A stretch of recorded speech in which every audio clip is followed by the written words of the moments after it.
నమస్కారం అండి. 30 రోజుల్లో ఇంగ్లీష్ అనేటువంటి మన ఈ కార్యక్రమంలో 20వ రోజుకి స్వాగతం. మనము క్రితం క్లాస్లో అంటే 19వ క్లాస్లో నేను మీకు ఇంపార్టెంట్ ఏవైతే ఉన్నాయో ప్రిపోజిషన్స్ వాటి గురించి చెప్పడం జరిగింది కదా, ఇన్, ఎట్, ఆన్ గురించి. అవే కాకుండా ఇంకా కొన్ని ప్రిపోజిషన్స్ ఉన్నాయి. ప్రిపోజిషన్స్ ఎందుకు చెప్పుకోవాలి అంటే ఈవెన్ బేసిక్ సెంటెన్స్కి కూడా మనము ప్రిపోజిషన్స్ యూజ్ చేస్తూ ఉంటాం కాబట్టి వాటి గురించి తెలుసుకోవడం అవసరం, అసలు ఏ వర్డ్స్ ఉన్నాయి అనేది. సో నేను ఇప్పుడు డిస్కస్ చేసినవి కాకుండా తక్కినటువంటి ప్రిపోజిషన్స్ని విత్ ఎగ్జాంపుల్స్ మీకు ఎక్స్ప్లెయిన్ చేస్తానండి. ఓకే, ఫస్ట్ వర్డ్ చూడండి, అబౌట్. అబౌట్ అంటే గురించి అని. ఓకే, వస్తువు గురించి కావచ్చు, మనుషుల గురించి కావచ్చు, లేదా దేని గురించి అన్నా గురించి అనేటువంటి మీనింగ్ వచ్చిన చోట మనము అబౌట్ని యూజ్ చేస్తాం. ఎగ్జాంపుల్ సెంటెన్స్ చూద్దాము. చూడండి, this book about astrology is very interesting. అంటే ఆస్ట్రాలజీ గురించిన ఈ పుస్తకం చాలా ఇంట్రెస్టింగ్గా ఉంది అని, అంటే గురించి అన్న మీనింగ్ వచ్చింది ఇక్కడ. Okay, next above. అబౌవ్ అంటే మీదుగా, పైన అనేటువంటి మీనింగ్ అనమాట. అంటే దీనికన్నా మీద అని, ఏదన్నా వస్తువుతో కంపేర్ చేయడము లేదా మనుషులతో కంపేర్, దానికన్నా అబౌవ్ అంటే పైన అనేటువంటి మీనింగ్ అనమాట. ఓకే, సో దీనికి మనం ఒకవేళ ఎగ్జాంపుల్ తీసుకున్నట్లయితే చూడండి, there is a snake on the branch above you. అంటే నీ తలపైన ఉన్న కొమ్మ మీద ఒక స్నేక్ ఉంది అని. ఓకే, ఇక్కడ చూడండి, there is a snake on the branch అంటే బ్రాంచ్కి అంటుకొని ఉంది కాబట్టి ఆన్ యూజ్ చేసాం. ఆ బ్రాంచ్ ఎక్కడ ఉంది? ఇట్స్ అబవ్ మై హెడ్ అంటే నా తలకి పైగా ఉంది, అంటే మీదుగా ఉంది. It's not touching. Okay, so అలా మీదుగా ఉన్నటువంటి వాటికి అబవ్ అనేటువంటిది మనము యూజ్ చేస్తాం అన్నమాట. Okay, next across. అక్రాస్ అంటే అడ్డంగా అని, ఈ చివరి నుంచి ఆ చివరికి అడ్డంగా అనేటువంటి మీనింగ్ అన్నమాట. ఓకే,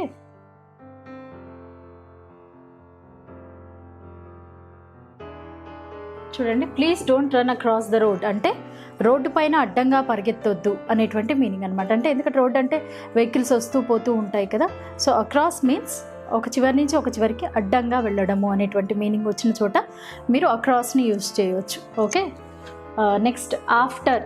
ఆఫ్టర్ అంటే తర్వాత అనేటువంటి మీనింగ్ అనమాట. సో దీనికి ఎగ్జాంపుల్ చూద్దాము. ఐల్ కమ్ ఆఫ్టర్ డిన్నర్ అంటే నేను డిన్నర్ తర్వాత వస్తాను అని. ఓకే, ఇంకొకటి ఆఫ్టర్ అంటే తర్వాత అన్న మీనింగ్. ఇంకొకటి చిన్న ఎగ్జాంపుల్ చూపిస్తాను చూడండి. The dog was running after the boy అంటే ఇక్కడ వెంబడించడం అన్న మీనింగ్ కూడా ఉంది ఆఫ్టర్కి. అంటే ఇక్కడ డాగ్ ఆ బాయ్ని అంటే అబ్బాయిని వెంబడిస్తోంది అన్న మీనింగ్ చెప్పడానికి కూడా నేను ఆఫ్టర్ని యూజ్ చేశాను. ఓకే, సో ఆఫ్టర్ అంటే వెంబడించడము లేదా తర్వాత అనేటువంటి మీనింగ్ వస్తుంది. నెక్స్ట్ అగెనెస్ట్ అంటే వ్యతిరేకంగా అన్నటువంటి మీనింగ్ వచ్చిన చోట మనము అగెనెస్ట్ని యూజ్ చేయవచ్చు. దానికి ఒకవేళ మనం ఎగ్జాంపుల్ని చూసామనుకోండి, I can't speak against him అంటే నేను అతనికి వ్యతిరేకంగా మాట్లాడలేను. I can't speak against him అంటే నేను అతనికి విరుద్ధంగా మాట్లాడలేను లేదా అతనికి ఇష్టం లేనిది అతనికి వ్యతిరేకంగా మాట్లాడలేను అనేటువంటి మీనింగ్ అనమాట. నెక్స్ట్ వర్డ్ చూడండి, అలాంగ్. అలాంగ్ అంటే దారి పొడవునా అన్న మీనింగ్ అనమాట. ఓకే, అంటే ఒక దారి పొడవునా లేదా రోడ్ వెంబడి అన్నటువంటి మీనింగ్, ఒక దాని వెంట అనేటువంటి మీనింగ్ వస్తుంది. ఓకే, అలాంగ్కి మనం ఒకవేళ ఎగ్జాంపుల్ చూసినట్లయితే, I saw many tall trees along the road.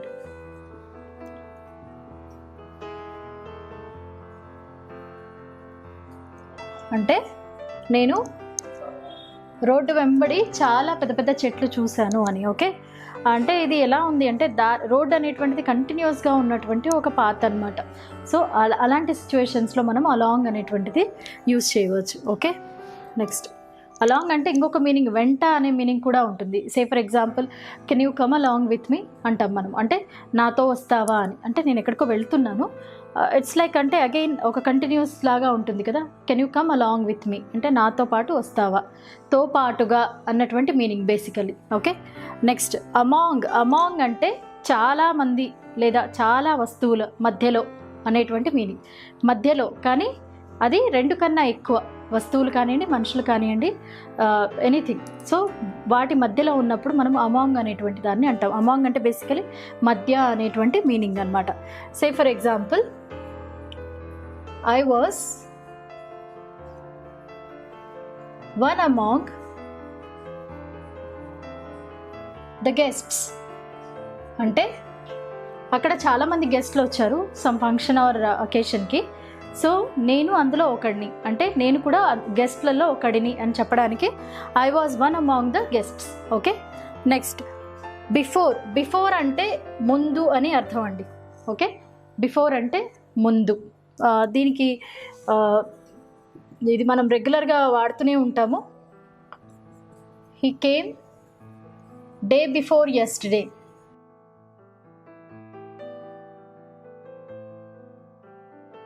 Okay, అంటే ముందు. బిఫోర్ మీన్స్ ముందు అన్న meaning.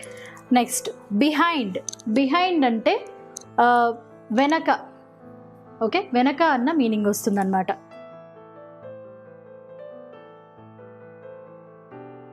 He is hiding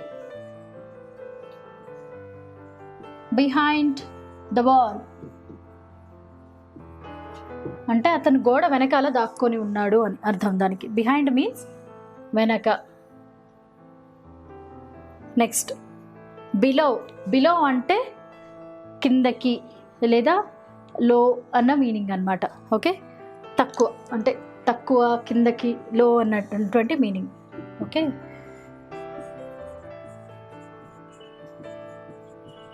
the articles below 100 rupees are pretty good అంటే ఎక్కడో సేల్ ఉందండి. సేల్ ఉన్న చోట అంటే ఇప్పుడు మనకి బేసికలీ ఒకటి ఏంటుంటుందంటే రేట్ తక్కువ ఉంటే క్వాలిటీ బాగుండదు అన్నటువంటి ఒక అభిప్రాయం ఉంటుంది కదా మనకి. సో అలా కాకుండా నేను ఇక్కడ చెప్పదలుచుకుంది ఏంటంటే 100 rupees కన్నా తక్కువ కాస్ట్ ఉన్నవి అంటే below 100 rupees articles are very good, pretty good అని చెప్తున్నాను అనమాట. ఓకే, సో ఇది అంటే బిలో అంటే కింద లేదా లో అనేటువంటి మీనింగ్ అనమాట. నెక్స్ట్ వర్డ్ చూడండి, బిసైడ్. బిసైడ్ అంటే ప్రక్కన అనేటువంటి మీనింగ్ అండి. సో ఎగ్జాంపుల్ సెంటెన్స్ చూద్దాము. ప్లీజ్ సిట్ బిసైడ్ మీ అంటే నా ప్రక్కన కూర్చోండి అని. ఓకే, సో బిసైడ్ అంటే పక్కన.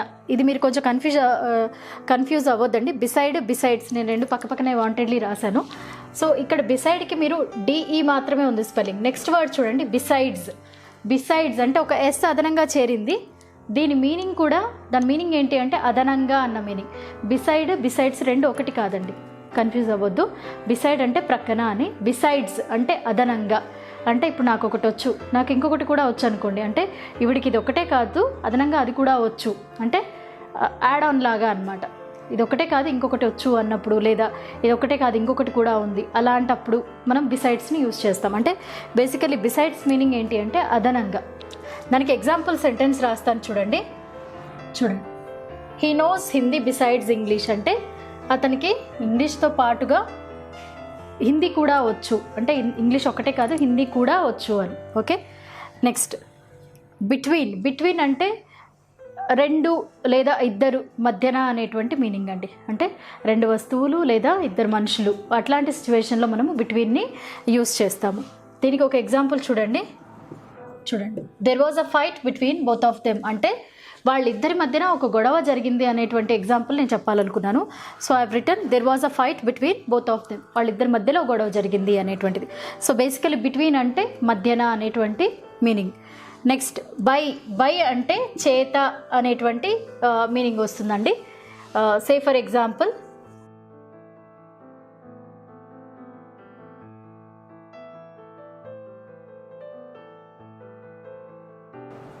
This book is written by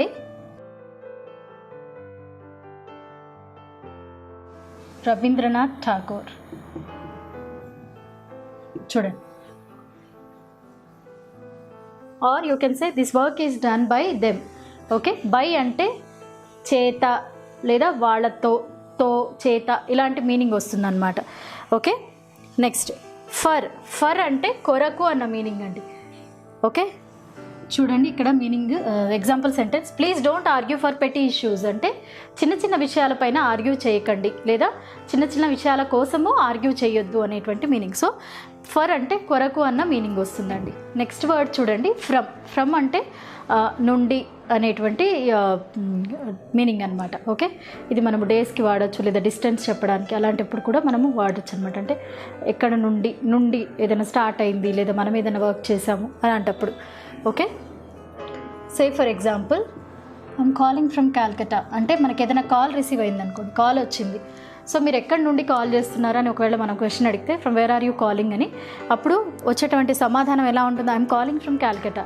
okay, ఇది జస్ట్ ఎగ్జాంపుల్ కోసం తీసుకున్నది. ఫ్రమ్ అంటే నుండి అనేటువంటి మీనింగ్ అనమాట.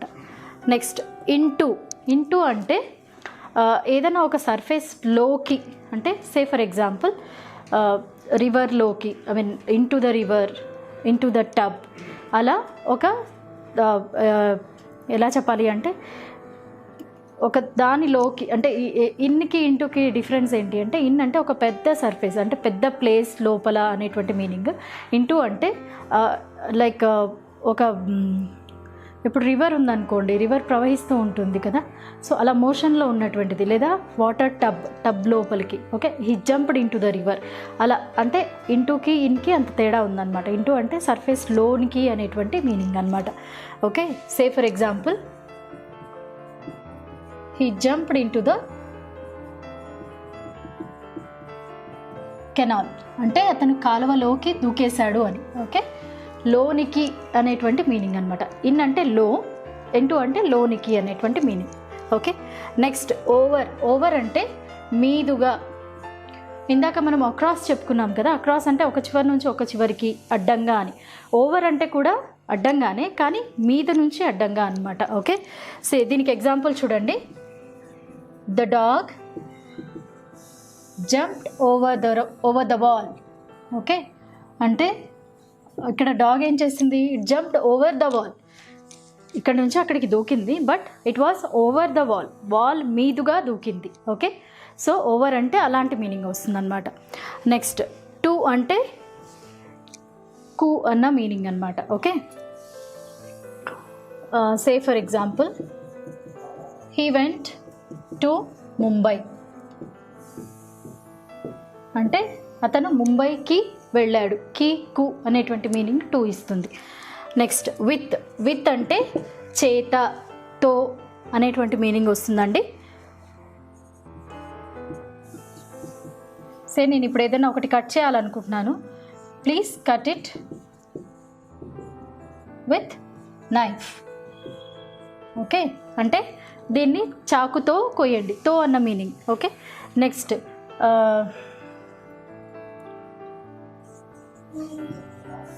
Can you come with me,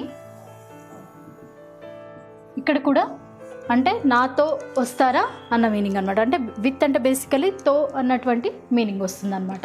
inside అంటే లోపల అనేటువంటి మీనింగ్ అండి. ఓకే, అంటే ఇన్ అన్న లోపలే కదా, ఇన్కి నేను ఎగ్జాంపుల్ ఆల్రెడీ చెప్పాను, ఇంటూ అంటే లోనికి.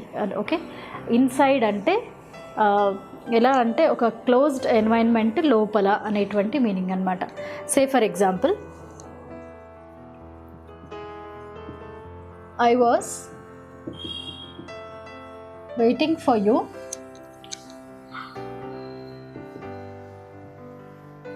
Inside the mall. Okay,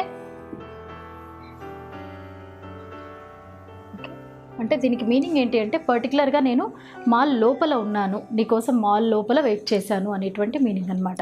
okay, inside అంటే లోపల అనేటువంటి మీనింగ్. నెక్స్ట్ విత్ ఇన్ అంటే టైం లోపల, అంటే ఎక్కువగా టైం ఫ్రేమ్స్కి వాటికి యూజ్ చేస్తుంటాము. విత్ ఇన్ అంటే ఒక పర్టికులర్ టైము లేదా ఆ సిచ్యువేషన్ లోపు అనేటువంటి మీనింగ్ అనమాట. సే for example you should be back with in an hour అంటే మీరు ఒక గంట లోపు రావాలి అంటే అక్కడ ఒక డ్యూరేషన్ ఇస్తున్నాను నేను, టైం డ్యూరేషన్, ఆ లోపుగా అనేటువంటి మీనింగ్ అనమాట. Okay, within the time limit అనొచ్చు, విత్ ఇన్ ది లిమిటేషన్స్ అంటే మనం డిస్టెన్స్కి కూడా విత్ ఇన్ని యూస్ చేస్తాం అనమాట. Within 3 kilometers radians, so ఇట్లాంటివి అనమాట. ఓకే, సో అట్లాంటి వాటికి మనము ఆ లోపు అనేటువంటి దానికి బేసికలీ విత్ ఇన్ అనే వర్డ్ని యూజ్ చేయవచ్చు. నెక్స్ట్ చూడండి, డ్యూరింగ్ అంటే ఆ టైం పీరియడ్లో అనేటువంటి ఇది అంటే స్టార్ట్ అయినప్పటి నుంచి ఎండ్ అయ్యే వరకు ఉన్నటువంటి మధ్యలో ఉంటుంది కదా, పర్టికులర్ టైం పీరియడ్ కానివ్వండి లేదా పర్టికులర్ సీజన్ కానివ్వండి. సో స్టార్టింగ్ నుంచి ఎండ్ వరకు ఉన్నటువంటి ఆ మధ్యలో కాలాన్ని డ్యూరింగ్ అనేటువంటి వర్డ్ తోటి మనము చెప్పొచ్చు. Say for example, I got sick during summer అంటే సమ్మర్లో నేను సిక్ అయ్యాను అని. సమ్మర్లో అంటే సమ్మర్ పీరియడ్ ఏదైతే స్టార్ట్ అయింది స్టార్టింగ్ నుంచి ఎండ్ మధ్యలో ఉన్నటువంటి కాలంలో, ఇక్కడ నేను పర్టికులర్గా ఈ టైం అని చెప్పట్లేదు, బట్ ఆ పీరియడ్లో నేను సిక్ అయ్యానని చెప్తున్నాను. సో ఆ పీరియడ్ని డినోట్ చేయడానికి మనము డ్యూరింగ్ని యూజ్ చేస్తాం. నెక్స్ట్ బియాండ్ అంటే దాటి లేదా మించి అనేటువంటి meaning. Say for example, they live beyond the mountains అంటే వాళ్ళు ఆ కొండలు దాటి దూరంగా ఉంటారు అనేటువంటి మీనింగ్. అంటే బేసికలీ బియాండ్ అంటే పరిధిని దాటి అనేటువంటి మీనింగ్ అండి బియాండ్ అంటే. ఓకే, నెక్స్ట్ వితౌట్ అంటే లేకుండా అనేటువంటి మీనింగ్. దీనికి ఎగ్జాంపుల్ చూడండి,